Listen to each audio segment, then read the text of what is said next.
राधे राधे, जय श्री कृष्णा। आप सभी को मार्गशीर्ष मास की उत्पन्ना एकादशी की ढेरों शुभकामनाएं। आज मैं आपके लिए मार्गशीर्ष मास की उत्पन्ना एकादशी की प्रमुख प्रमुख व्रत कथाएं लेकर आई हूँ। इन कहानियों को सुनने का फल सबको मिले, कहानी कहने वाले को, सुनने वाले को और हुक्कारा भरने वाले को। अगर आप पहली बार एकादशी का व्रत शुरू करना चाहते हैं तो आपको मार्गशीर्ष मास के कृष्ण पक्ष की उत्पन्ना एकादशी से व्रत की शुरुआत करनी चाहिए और फिर कृष्ण पक्ष और शुक्ल पक्ष की दोनों एकादशी का उपवास रखना चाहिए। साल की 24 एकादशी का उपवास करने पर ही एकादशी व्रत का संपूर्ण फल प्राप्त होता है। क्योंकि मार्गशीर्ष मास की उत्पन्ना एकादशी के दिन एकादशी माता का जन्म हुआ था, इसलिए इस एकादशी का व्रत करने से ही व्रत का संपूर्ण फल प्राप्त होता है। आज मैं आपके लिए उत्पन्ना एकादशी की प्रमुख प्रमुख व्रत कथाएं सुनाऊंगी। आइए सबसे पहले मुख्य कथा का श्रवण करते हैं। बोलिए एकादशी माता की जय, विष्णु भगवान की जय, माता लक्ष्मी की जय, तुलसी माता की जय। उत्पन्ना एकादशी की व्रत कथा। सतयुग में एक महाभयंकर मुर नाम का दैत्य था। उस मुर दैत्य से सभी देवता अत्यंत ही भयभीत रहते थे। मुर नामक दैत्य ने इंद्र आदि देवताओं को जीतकर उनके स्थान से उन्हें गिरा दिया करता था। तब एक दिन इंद्र ने महादेव जी से प्रार्थना करी कि हे शिव शंकर, हम सब लोग इस समय मुर नामक दैत्य के अत्याचारों से मृत्युलोक में अपना जीवन बिता रहे हैं। हे महादेव, कृपा करके हमारा इस दुख से छूटने का कोई उपाय बताइए। तब महादेव जी इंद्र से बोले कि हे देवेंद्र, आप श्री विष्णु भगवान के पास जाइए। उसके बाद इंद्र आदि देवता क्षीर सागर में जहाँ पर भगवान विष्णु शेषनाग की शैया पर शयन कर रहे थे वहाँ गए। इंद्र आदि देवताओं ने भगवान विष्णु की स्तुति करी। हे देवताओं के देवता, आपको बारंबार प्रणाम है। हे दैत्यों के संहारक, हे मधुसूदन, अब आप ही हमारी रक्षा करें। हे जगन्नाथ, समस्त देव दैत्यों से भयभीत होकर आपकी शरण में आए हैं। आप ही इस संसार के कारक और कर्ता हैं। सबके माता पिता आप ही हैं। आप ही इस जगत की उत्पत्ति, पालन और संहार करता है तथा देवताओं की सहायता करने वाले, शांति प्रदान करने वाले भी आप ही हैं।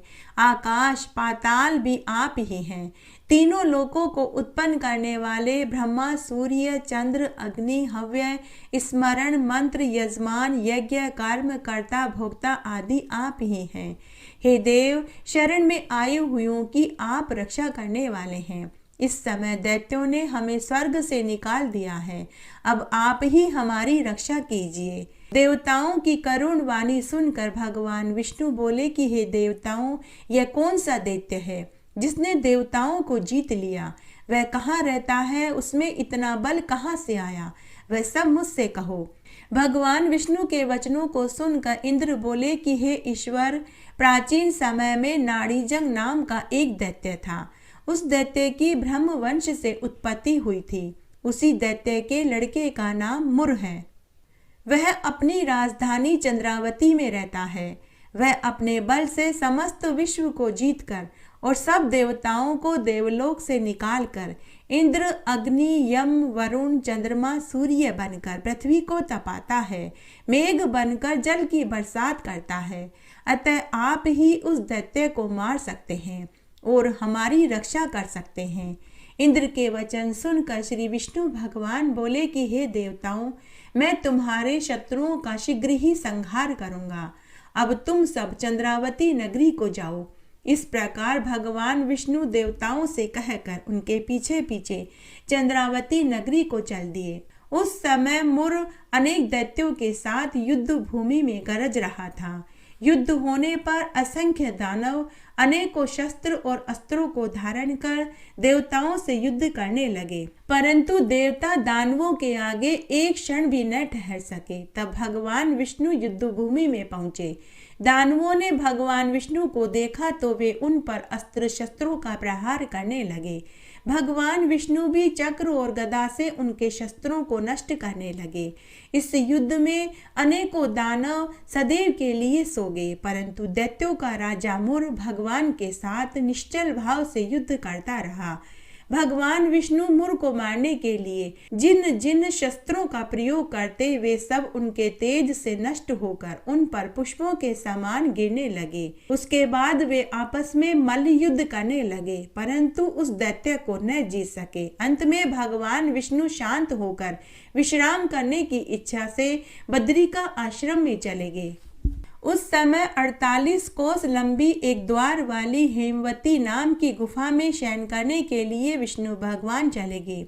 भगवान विष्णु को शयन करते हुए देखकर वह मुर नामक दैत्य उस गुफा में गया। उसी समय भगवान विष्णु की दह से एक अत्यंत सुंदर कन्या दिव्य अस्त्र धारण करके उत्पन्न हुई और मुर नामक दैत्य से युद्ध करने लगी। वह दैत्य इस कन्या से युद्ध करता रहा। कुछ समय बीतने के बाद उस सुंदर कन्या ने क्रोध में आकर उस दैत्य के अस्त्र शस्त्रों के टुकड़े टुकड़े कर दिए और उसके रथ को तोड़ दिया। यह देखकर वह मुर नामक दैत्य क्रोध करके उस सुंदर लड़की से मल्ल युद्ध करने लगा। उस कन्या ने उसको धक्का देकर मूर्छित कर दिया। जब वह दैत्य मूर्छा से जागा तो उस कन्या ने उसका सिर काटकर उसे यमपुरी में पहुंचा दिया। अन्य दानव यह देखकर डर के मारे पाताल लोक में भाग गए। थोड़ी देर बाद जब भगवान विष्णु की निद्रा टूटी और दैत्य को मरा हुआ देखा तो उन्होंने बड़ा आश्चर्य किया और विचार करने लगे कि इस दैत्य को किसने मारा। तभी वह सुंदर कन्या हाथ जोड़कर भगवान विष्णु से बोली कि यह दैत्य आपको सोता हुआ देखकर आपको मारने आया था। तब मैंने आपके शरीर से उत्पन्न होकर इसका वध कर दिया।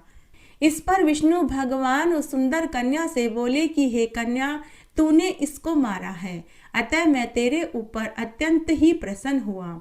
तूने तीनों लोकों के देवताओं को सुखी कर दिया, इसलिए तू अपनी इच्छा अनुसार वरदान मांग। तब कन्या बोली कि हे ईश्वर, मुझे यह वरदान दीजिए कि जो भी मेरा व्रत करे उसके समस्त पाप नष्ट हो जावे और अंत में मरने के बाद वह स्वर्ग को प्राप्त होए। मेरे व्रत का आधा फल रात्रि को मिले और उससे आधा फल एक समय भोजन करने वाले को मिले। जो मनुष्य भक्ति पूर्वक मेरे इस व्रत को करे वह निश्चय ही आपके लोक को प्राप्त हो। कृपया मुझे ऐसा ही वरदान दीजिए। जो मनुष्य दिन और रात्रि को एक बार भोजन करे वह धन धान्य से भर जाए। इस पर भगवान विष्णु उस सुंदर कन्या से बोले कि हे कल्याणी, ऐसा ही होगा। मेरे और तेरे भक्त एक ही होंगे और अंत में इस संसार प्रसिद्धि को प्राप्त होकर मेरे ही लोक को प्राप्त होंगे। हे कन्या, एकादशी को पैदा होने से तेरा नाम अब उत्पन्ना एकादशी होगा। जो मनुष्य तेरे इस दिन के व्रत को करेंगे उनके जीवन भर के समस्त पाप नष्ट हो जाएंगे और वे इस संसार भर के सुखों को भोग कर मरने के बाद मेरे ही लोक को प्राप्त होंगे। तो मेरे लिए अब तीज, आठे, नवमी और चौदस में भी अधिक प्रिय है। तेरे व्रत का फल सब तीर्थों के फल से भी महान होगा। यह मेरा कथन सत्य है। ऐसा कहकर भगवान विष्णु उसी समय अंतर्ध्यान हो गए। एकादशी माता भी भगवान के उत्तम वचनों को सुनकर अत्यंत ही प्रसन्न हुई। उत्पन्ना एकादशी के दिन गजेंद्र मोक्ष की कथा को जरूर सुनना चाहिए। इस कथा को सुनने से एकादशी का पूरा फल मिलता है। भगवान कहते हैं कि उत्पन्ना एकादशी के दिन जो कोई भी व्यक्ति गजेंद्र मोक्ष की संपूर्ण कथा को सुनता है उसके लिए फिर कुछ भी असंभव करना शेष नहीं रह जाता। आइए पवित्र कथा का श्रवण करें।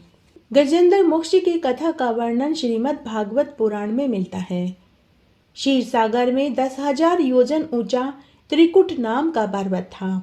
उस पर्वत के घोर जंगल में बहुत सी हथिनियों के साथ एक गजेंद्र नाम का हाथी भी रहता था। वह सभी हाथियों का सरदार था। एक दिन वे सभी उस पर्वत पर बड़ी बड़ी झाड़ियों और पेड़ों को रौंदते हुए इधर उधर घूम रहे थे। गजेंद्र हाथी के पीछे पीछे हाथियों के छोटे छोटे बच्चे और हथिनियां भी घूम रही थी। उस दिन गर्मी बहुत तेज थी। कड़ाके की गर्मी पड़ रही थी। तभी उन सभी हाथियों को पानी की प्यास लगी।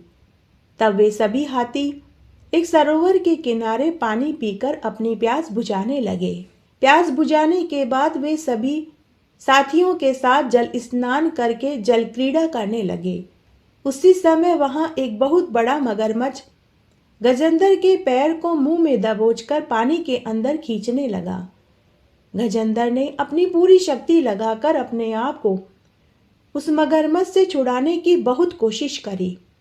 गजेंद्र के साथ आए हुए सभी हाथी और हथीनियों ने और उनके बच्चों ने उन्हें जोर लगाकर के पानी से बाहर निकालना चाहा, लेकिन वे सभी असफल रहे। जब गजेंद्र ने अपने आप को मौत के निकट पाया और कोई उपाय समझ में नहीं आया, तब उसने प्रभु की शरण ली और आर्तनाद स्वर करता हुआ प्रभु की स्तुति करने लगा, जिसे सुनकर भगवान श्री हरि सब नंगे पैर दौड़ कर आए और उस गजेंद्र हाथी के प्राणों की रक्षा करी।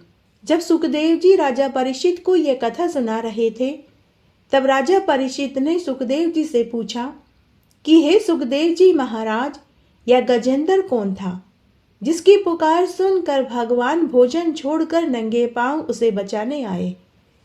तब सुखदेव जी महाराज कहने लगे कि हे परीक्षित राजा, पूर्व जन्म में गजेंद्र का नाम इंद्रधुम्न था। वह द्रविड़ देश का पांडव वंशी राजा था। वह भगवान विष्णु का परम भक्त था। उसने अपना सारा राजपाट छोड़ दिया और मलय पर्वत पर जाकर समाधि में लीन हो गया और भगवान के नाम का जाप करने लगा। एक दिन वहां से अगस्त्य मुनि अपने शिष्यों के साथ गुजरे। चूंकि राजा इंद्रधुम्न समाधि में लीन था, तो उसे मालूम नहीं पड़ा कि अगस्त्य मुनि अपने शिष्यों के साथ उधर से गुजर रहे हैं। तो राजा इंद्रधुम्न अगस्त्य मुनि के आदर सत्कार के लिए नहीं उठा। यह देखकर अगस्त्य मुनि को बड़ा क्रोध आया। क्रोध में आकर अगस्त्य मुनि ने राजा इंद्रधुम्न को शाप दिया कि हे राजा, तुमने गुरुजनों से बिना शिक्षा ग्रहण किए हुए अभिमानवश परोपकार से निवृत्त होकर मनमानी कर रहे हो। तुमने मेरा कोई आदर सत्कार नहीं किया। हाथी के समान तुम बैठे रहे, इसलिए मैं तुम्हें शाप देता हूँ कि अगला जन्म तुम हाथी की योनि को प्राप्त करोगे। तब राजा इंद्रधुम्न ने इस शाप को अपना प्रारब्ध समझ लिया। उसके बाद दूसरे जन्म में उसे आत्मा की विस्मृति करा देने वाला हाथी की योनि प्राप्त हुई। परंतु भगवान की आराधना के प्रभाव से हाथी हो जाने पर भी उसे भगवान की स्मृति याद रही। भगवान श्री हरि ने इस प्रकार उस गजेंद्र हाथी का उद्धार किया और उसे अपने लोक में ले गए। तब राजा परीक्षित ने सुखदेव जी से पूछा कि हे सुखदेव जी महाराज, फिर वह मगरमच्छ कौन था? उसे क्यों मगरमच्छ की योनि प्राप्त हुई? तब सुखदेव जी महाराज ने राजा परीक्षित को गाह के पूर्व जन्म की कथा सुनाई और कहा कि गजेंद्र को जिस गाह ने पकड़ा था, वह पूर्व जन्म में हुहु नाम का श्रेष्ठ गंधर्व था। एक बार देवल मुनि जलाशय में स्नान कर रहे थे। उसी जलाशय में वह हुहु नाम का गंधर्व चुपचाप पानी के अंदर चला गया और ऋषि के पैर पकड़कर मगर मगर कहकर चिल्लाने लगा। इससे देवल मुनि को क्रोध आ गया। देवल मुनि ने हुहु गंधर्व को शाप देते हुए कहा, हे गंधर्व, तुझे लाज नहीं आती? तुझे संत महात्मा का आदर करना चाहिए था, लेकिन तू मेरा मजाक उड़ा रहा है और मगर की तरह आकर मेरे पैरों में लिपट गया है। अरे दुष्ट, अगर तुझे मगरमच्छ बनने का इतना ही शौक है तो मैं तुझे शाप देता हूँ कि अगले जन्म में तू मगरमच्छ की योनि में पैदा होगा। शाप मिलते ही हुहु गंधर्व को अपनी गलती का एहसास हुआ। हुहु गंधर्व ने ऋषि से क्षमायाचना करी। तब ऋषि ने कहा कि मैं अपना दिया हुआ शाप वापस तो नहीं ले सकता, लेकिन मैं तुझे शाप मुक्ति का उपाय जरूर बता सकता हूँ। जब तू अगले जन्म में मगरमच्छ की योनि में पैदा होगा तो तेरा उद्धार भगवान के हाथों ही होगा। इसी गाह रूपी हुहु गंधर्व का उद्धार भी भगवान श्री हरि ने किया। बोलिए विष्णु भगवान की जय, माता लक्ष्मी की जय। मनुष्य के कर्म फल का भंडार अक्षय होता है उसे भोगने के लिए उसे 84 लाख योनियों में आकर शरीर धारण करना पड़ता है। जो मनुष्य जैसा कर्म करता है उसे उसी के अनुरूप अगला जन्म मिलता है। अच्छे कर्म करने का फल अच्छा और बुरे कर्म करने का फल बुरा ही मिलता है। समस्त जीवों को अपने द्वारा किए गए शुभ अशुभ कर्मों का फल भोगना ही पड़ता है। प्रारब्ध भोगे बिना मनुष्य को मुक्ति नहीं मिलती।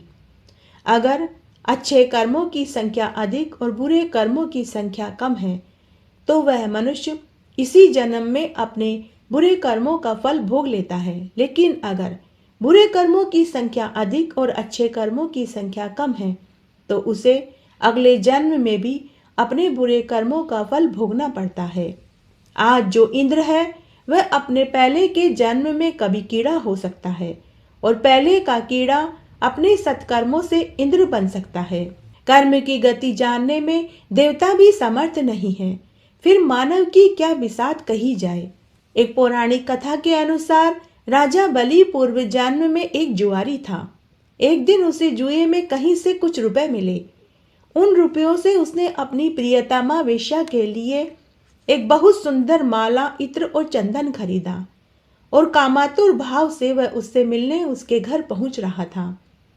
जब वह जल्दी जल्दी जा रहा था तभी वह एक बड़े पत्थर से टकराकर गिर पड़ा और बेहोश हो गया। थोड़ी देर के बाद जब उससे होश आया तब उसने अनुभव किया कि मेरी मृत्यु निकट है। पूर्व जन्म के पुण्य प्रताप से उसे सद्बुद्धि प्राप्त हुई और उसका वैराग्य जागा। जुआरी ने कभी किसी महात्मा से प्रवचन में सुना था, अगर कोई व्यक्ति किसी वस्तु को शिव को अर्पित कर देता है तो उसका बहुत पुण्य फल प्राप्त होता है। तब उसने सोचा कि यह माला, इत्र और चंदन मैं प्रियतमा तक तो नहीं पहुंचा पाया, लेकिन अगर मैं इन चीजों को शिव को अर्पण कर दूं तो शायद मुझे इसका कोई पुण्य फल प्राप्त हो। यही सोचकर उसने माला, इत्र और चंदन भगवान शिव के नाम पर अर्पित कर दिया। अर्पित करते ही उसकी मृत्यु हो गई। तभी यमराज के दूत उसे पकड़कर यमपुरी में ले गए। तब यमराज जी ने चित्रगुप्त जी से कहा कि हे चित्रगुप्त जी, इसके कर्मों के लेखा जोखा को पढ़कर सुनाओ। चित्रगुप्त जी ने कहा कि हे धर्मराज जी, यह मनुष्य तो जन्म जन्मांतर का पापी है। इसने कभी कोई अच्छे कर्म नहीं करे, परंतु मरने से पहले इसने सुंदर माला, इत्र और चंदन जो वेश्या के लिए खरीदा था वह भगवान शिव को अर्पित कर दिया। बस यही इसका पुण्य है। यमराज जी ने कहा कि यह तो इसका पुण्य ही माना जाएगा। तब यमराज जी ने जुआरी से पूछा कि अरे भाई, पहले तुम पुण्य का फल भोगना चाहते हो या पाप का? जुआरी ने धर्मराज जी से कहा कि हे धर्मराज जी, मैं तो जन्म जन्मांतर का पापी हूँ। मैंने अपने जीवन काल में कभी कोई अच्छा कर्म नहीं किया। पाप का फल भोगने में पता नहीं कितना समय लगे, इसलिए मैं पहले पुण्य का फल भोगना चाहता हूँ। शंकर भगवान की कृपा से वह जुआरी इंद्रलोक का स्वामी बन गया और 3 घड़ी के लिए इंद्रलोक का सुख भोगने के लिए चला गया।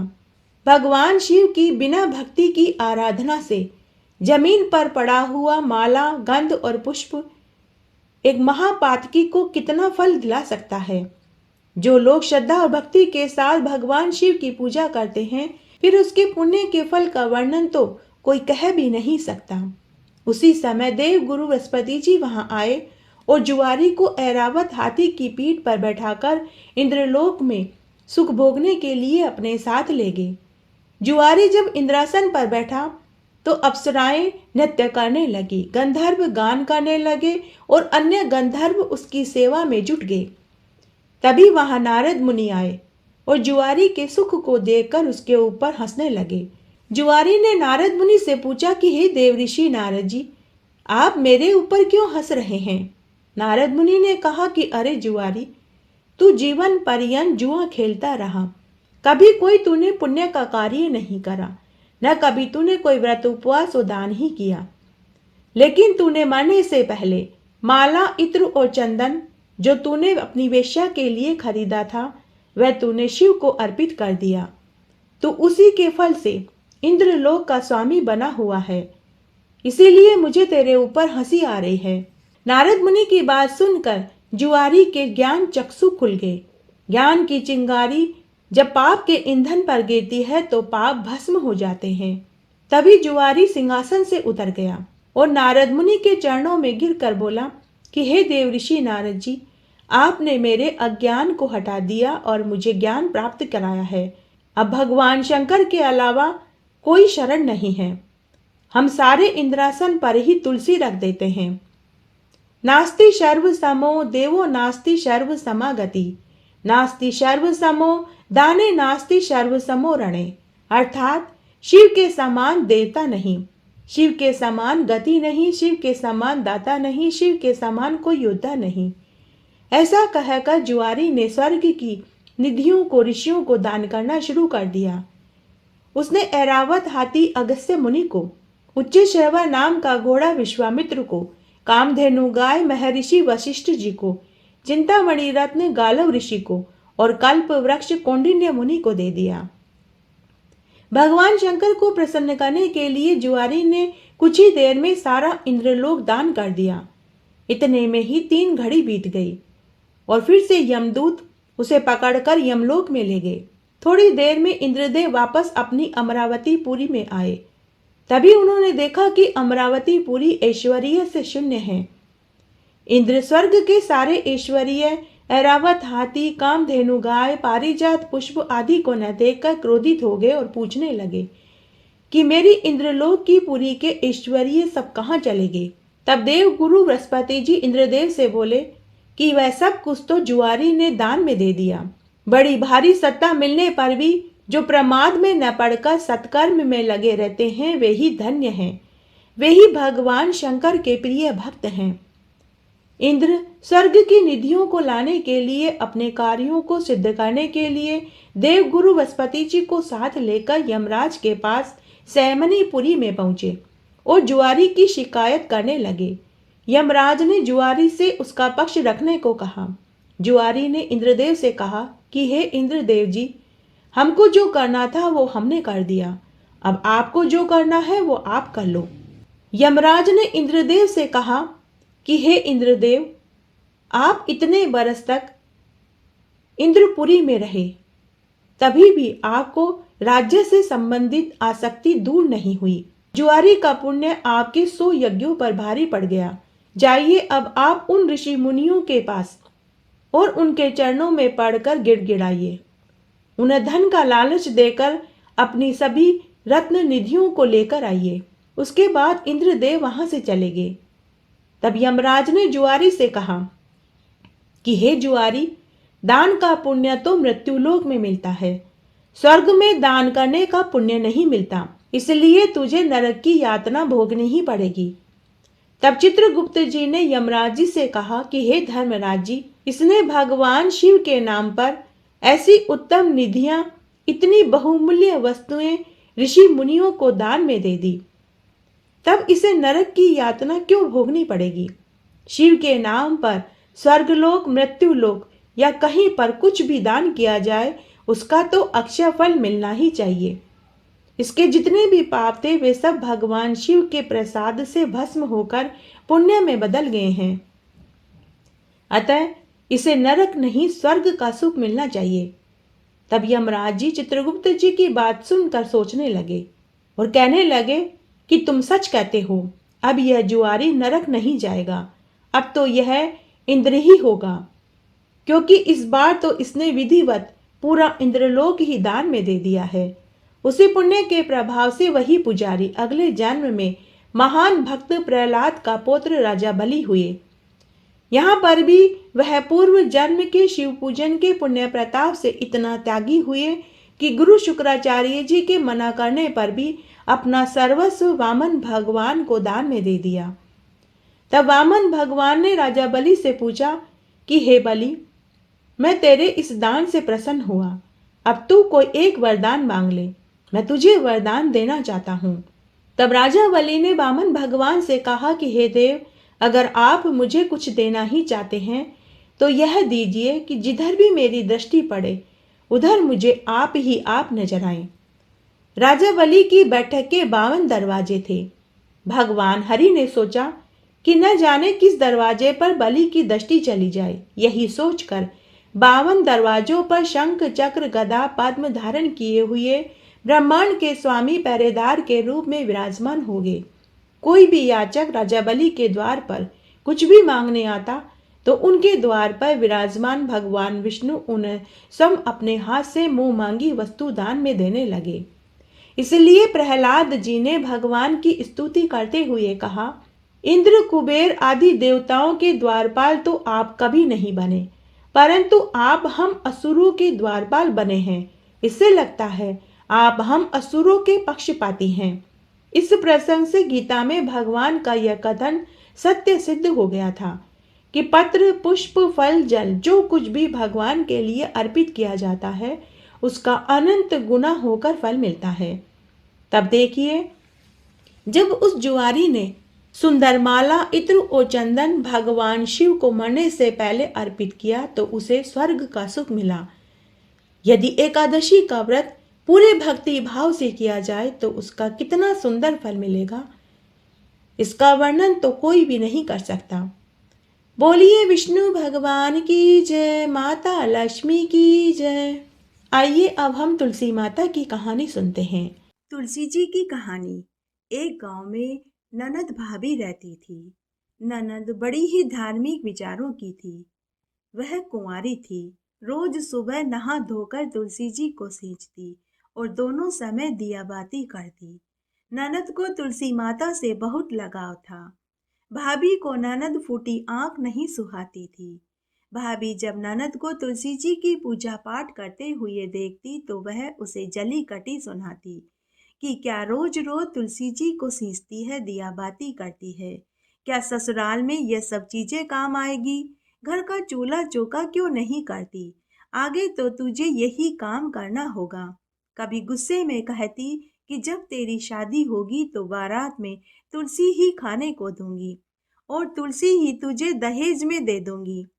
ननद बेचारी चुप रह जाती, कुछ नहीं कहती। ननद बड़ी ही धैर्यशील वाली थी। वह अपने भाई का घर बिगाड़ना नहीं चाहती थी। इस तरह समय बीतने लगा। जब ननद विवाह लायक हुई तो भाई ने अपनी बहन के लिए अच्छा घर वर देखकर उसका रिश्ता पक्का कर दिया। फिर शादी वाला दिन भी आ गया। तब भाभी ने बारातियों के सामने तुलसी का गमला तोड़कर फेंक दिया, लेकिन तुलसी माता की कृपा से वह गमला फूलों के हार में बदल गया और प्रत्येक बाराती के गले में तुलसी की माला के रूप में पहुंच गया।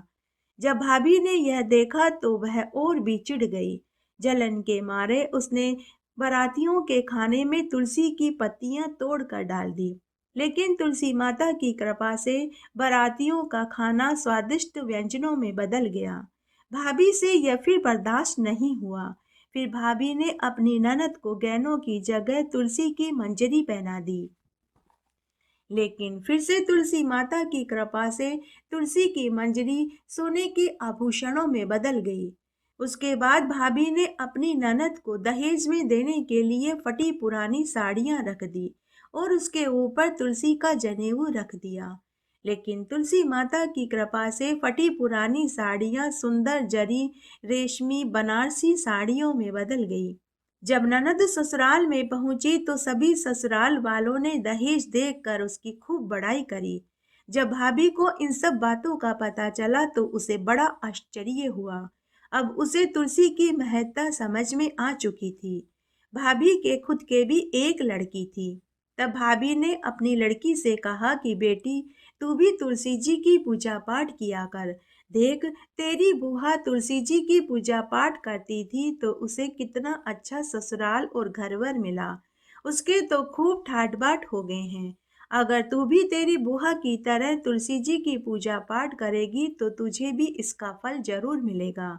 लेकिन भाभी की लड़की पूरी श्रद्धा भाव से तुलसी जी की पूजा पाठ नहीं करती थी। वह मात्र केवल दिखावा करती थी। जब भाभी की लड़की का विवाह का समय आया तो उसकी माँ ने सोचा कि जैसा बर्ताव मैंने अपनी ननद के साथ किया था, अगर वैसा ही बर्ताव मैं अपनी लड़की के साथ करूं तो शायद तुलसी माता मेरी बेटी को भी वह सब कुछ दे जो उन्होंने मेरी ननद को दिया था। तब भाभी ने अपनी लड़की की बारात के सामने तुलसी का गमला फोड़ कर डाल दिया, परंतु इस बार तुलसी का गमला फूलों के हार में नहीं बदला, वह मिट्टी के ढेर में ही पड़ा रहा। फिर उसने बारातियों के भोजन में तुलसी की पत्तियां तोड़कर डाल दी, लेकिन इस बार बारातियों का भोजन स्वादिष्ट व्यंजनों में नहीं बदला, बल्कि सारे व्यंजन कड़वे और बेसुहादले हो गए। जब सभी बारातियों ने भोजन खाया तो उन्हें भोजन कड़वा लगा। सभी बाराती भोजन को थूक कर चले गए। फिर उसने अपनी बेटी को तुलसी की मंजरी पहना दी, लेकिन इस बार तुलसी की मंजरी सोने के आभूषणों में नहीं बदली। फिर उसने फटी पुरानी साड़ियों के ऊपर तुलसी का जनेऊ रख दिया, लेकिन इस बार फटी पुरानी साड़ियां जरी की रेशमी वस्त्रों में नहीं बदली, वे फटी पुरानी साड़ियों के रूप में ही पड़ी रही। जब भाभी की लड़की ससुराल में पहुंची तो सभी ससुराल वालों ने भाभी की लड़की की खूब बुराइयां करी। भाभी की लड़की को ससुराल में बहुत दुख मिला। भाभी अपनी ननद को कभी भी मायके नहीं बुलाती थी। तब एक दिन भाई ने विचार किया कि मेरी पत्नी मेरी बहन को मायके में नहीं बुलाती है, तो क्यों न मैं ही अपनी बहन से उसके ससुराल जाकर मिल आऊं। तब उसने अपनी पत्नी से कहा कि भगवान, मैं अपनी बहन से मिलने उसके ससुराल जाना चाहता हूँ, तुम मुझे गुड़ की भेली दे दो। जब भाभी ने यह सुना तो उसने अपने पति को खूब जली कटी सुनाई और एक थैले में ज्वार भरकर दे दिया। पति कुछ नहीं बोला, वह चुपचाप ज्वार का थैला लेकर अपनी बहन के ससुराल की ओर चल दिया। वह बहुत दुखी मन से जा रहा था। वह मन ही मन सोचने लगा कि मैं अपनी बहन के ससुराल पहली बार जा रहा हूँ। मेरी बहन के ससुराल वाले क्या सोचेंगे कि मैं पहली बार अपनी बहन से मिलने आया हूँ और ज्वार लेकर आया हूँ। तभी उसे एक गौशाला दिखाई दी। भाई ने ज्वार का थैला गाय के सामने उड़ेल दिया। वहां गायों को चराने वाला एक ग्वाला खड़ा था। तब उस ग्वाले ने भाई से कहा कि अरे भाई, यह गाय चारा खाती है, सोने चांदी और सच्चे मोती नहीं खाती। आप गाय को यह सच्चे मोती और सोने चांदी क्यों डाल रहे हो? भाई को अपनी आंखों पर विश्वास ही नहीं हुआ। उसने झट से सारे सोने चांदी और सच्चे मोती थैले में भर लिए। भाई की प्रसन्नता का कोई ठिकाना नहीं रहा। वह अपनी बहन के ससुराल में पहुंचा। बहन अपने भाई से मिलकर बहुत खुश हुई। भाई ने अपनी बहन को उपहार में सोने चांदी और सच्चे मोती दिए। हे तुलसी माता, जैसा सुख आपने एक भाई की बहन को दिया वैसा सबको देना। कहानी कहने वाले को, सुनने वाले को और हुक्कारा भरने वाले को। एकादशी व्रत में सभी कथा कहानियों के साथ में गाय माता की कहानी जरूर सुननी चाहिए। आइए अब हम गाय माता की कहानी सुनते हैं। एक बार एक गांव में एक वणिक सेठ सेठानी थे। सेठ सेठानी बड़े ही पैसे वाले और अमीर थे। पूरे गांव में उनकी बहुत इज्जत थी। धन धान्य वैभव सुख समृद्धि कीर्ति सब कुछ था। लेकिन सेठ सेठानी के कोई औलाद नहीं थी। शादी के 30 बरस बीत गए। घर में माल मलकियत का कोई धनी नहीं था। सेठानी ने एक दिन सोचा कि हमारे पास इतना धन दौलत है, लेकिन इसका कोई उत्तराधिकारी नहीं। तब एक दिन सेठानी ने सेठ जी से कहा कि हे स्वामी, आप मुझे एक गाय लाकर दीजिए। मैं गाय की सेवा पानी करना चाहती हूँ ताकि हमारा अगला जन्म सुधर सके। पूरा समय मैं घर में अकेली रहती हूँ, मेरा मन नहीं लगता। गाय की सेवा पानी करूँगी, गोबर पोटे उठाऊंगी तो मेरा दिन अच्छे से निकल जाएगा। तो सेठ जी ने हामी भर दी। लेकिन 15 दिन निकल गए, सेठ जी ने गाय लाकर ही नहीं दी। तब एक दिन सेठानी सोने चांदी की दुकान पर गई और वहां से एक चांदी की गाय लेकर आई। साथ ही चांदी की गाय के लिए सोने के जेवर गढ़वा कर लाई। गाय के लिए सोने की पायल, गले की कंठी, गले का हार, माथे का मुकुट और सुंदर सुंदर रेशमी कपड़े सिलवा कर के लाई। अब सेठानी पूरे समय गाय की सेवा पूजा करने लगी। रोज गाय की पूजा करती, कहानी सुनती, हलवा पूड़ी खीर बनाती, भोग लगाती और घर के बाहर आने जाने वाली गाय को वह भोग खिला देती।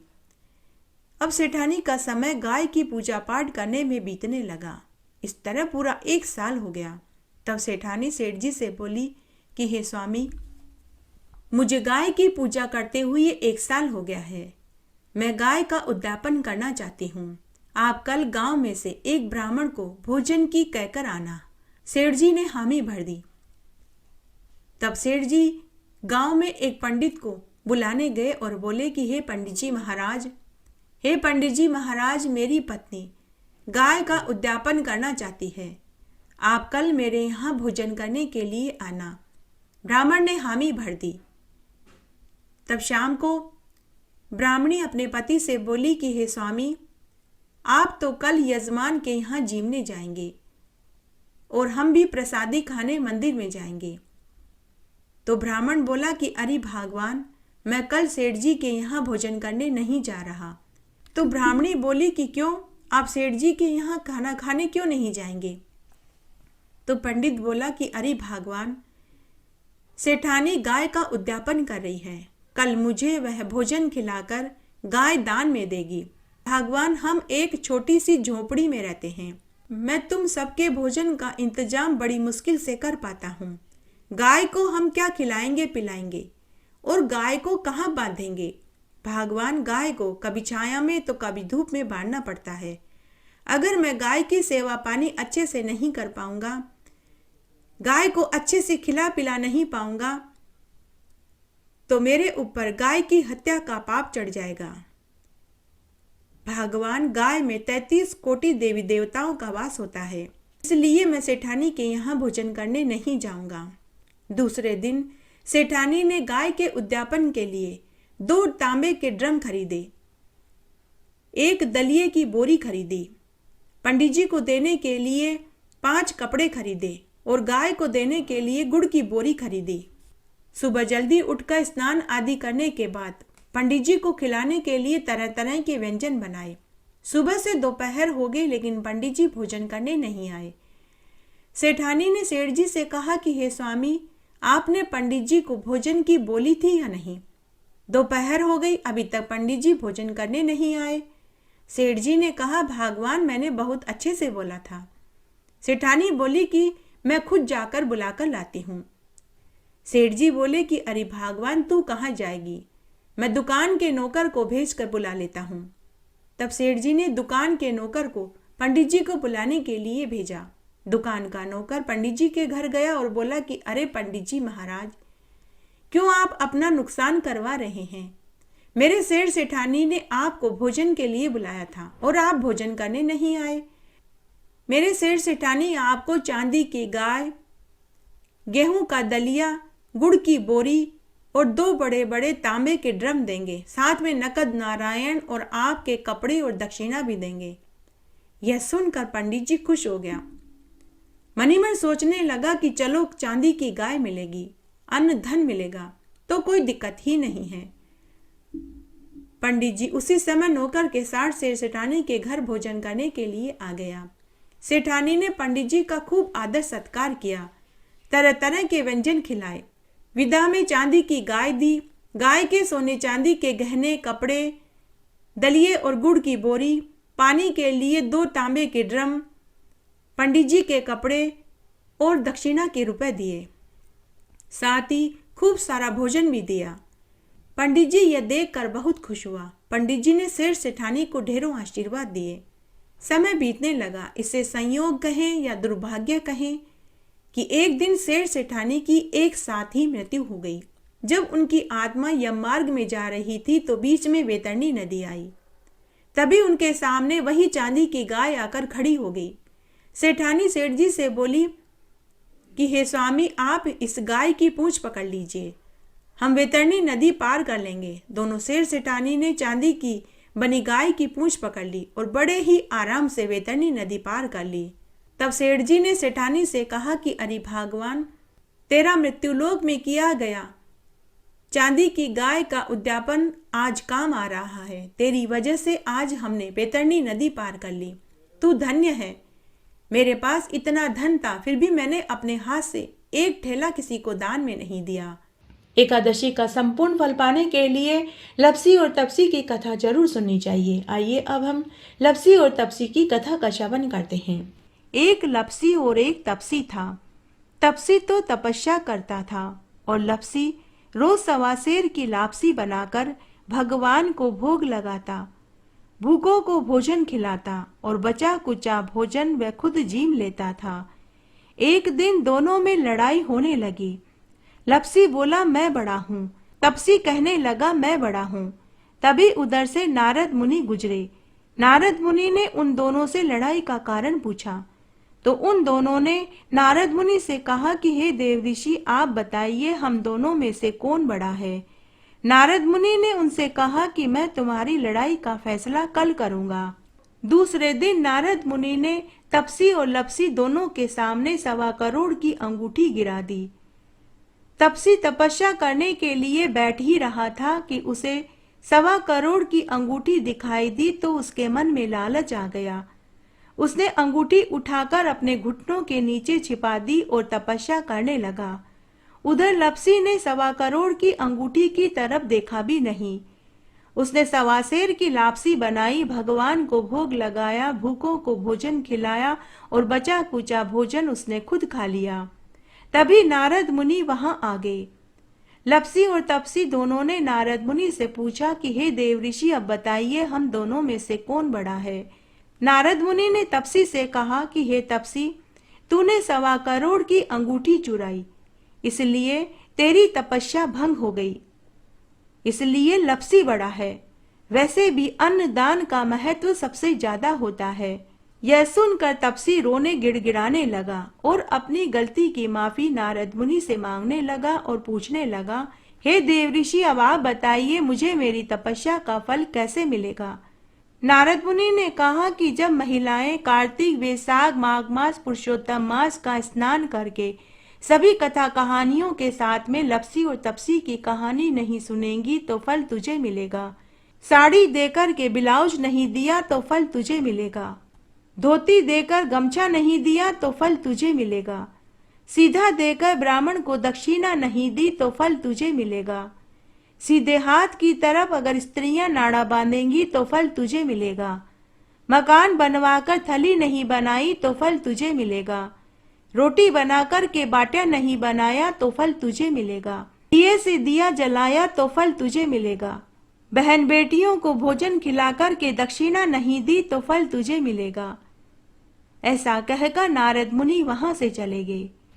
आइए अब हम तुलसी महारानी की आरती सुनते हैं। तुलसी महारानी नमो नमो, हर की पटरानी नमो नमो।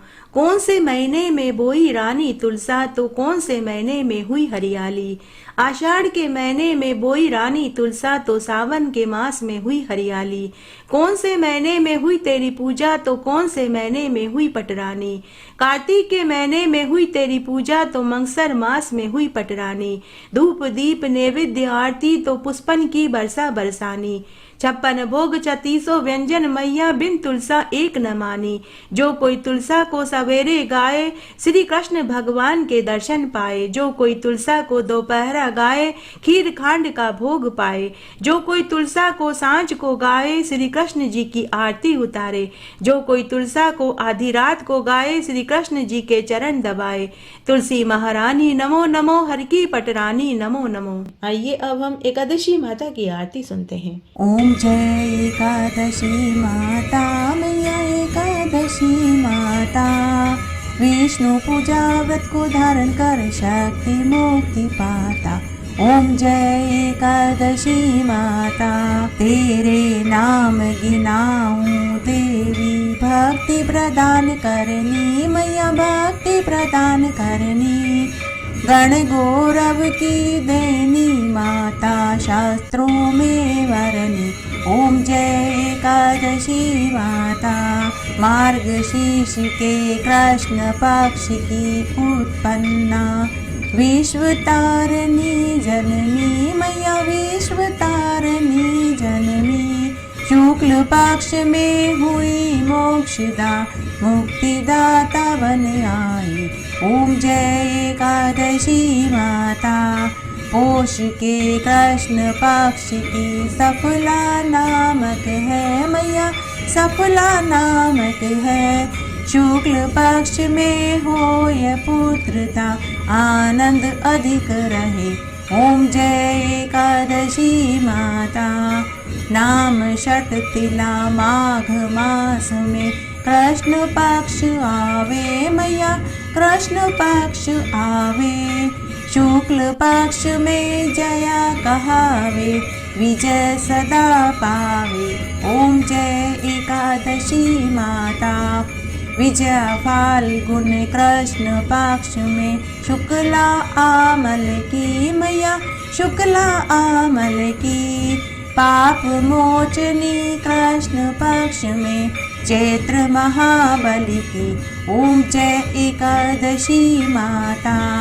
चैत्र माह में नाम कामदा, धन देने वाली मैया, धन देने वाली। नाम बरूथिनी कृष्ण पक्ष में वैशाख महावाली। ओम जय एकादशी माता। शुक्ल पक्ष में होय मोहिनी, अपराज्येष्ठ कृष्ण पक्षी मैया, अपराज्येष्ठ कृष्ण पक्षी। नाम निर्जला सब सुख करनी, शुक्ल पक्ष रखी। ओम जय एकादशी माता। योगिनी नाम आषाढ़ में जानो, कृष्ण पक्ष करनी मैया, कृष्ण पक्ष करनी। देव शयनी नाम कहायो, शुक्ल पक्ष धरनी। ओम जय एकादशी माता। कामिका सावन मास में आवे, कृष्ण पक्ष कहिए मैया, कृष्ण पक्ष कहिए। श्रावण शुक्ला होय पवित्रा, आनंद से रहिए। ओम जय एकादशी माता।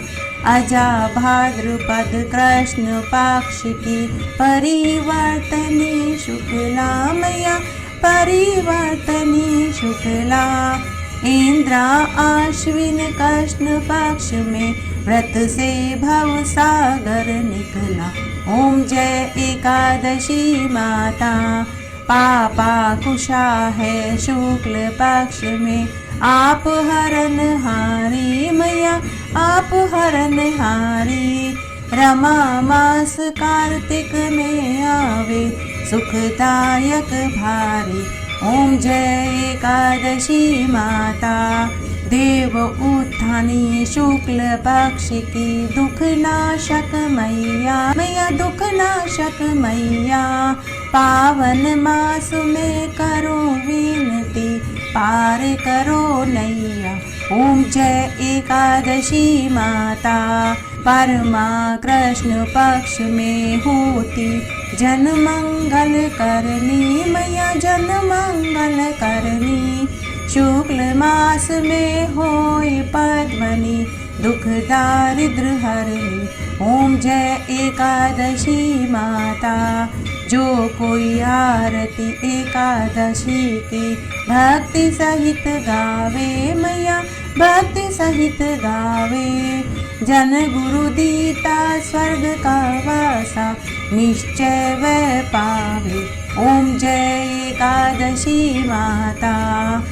ओम जय एकादशी माता मैया, एकादशी माता। विष्णु पूजा व्रत को धारण कर शक्ति मुक्ति पाता। ओम जय एकादशी माता। इस तरह आज हमने मार्गशीर्ष मास के कृष्ण पक्ष की उत्पन्ना एकादशी की संपूर्ण कथा का श्रवण किया।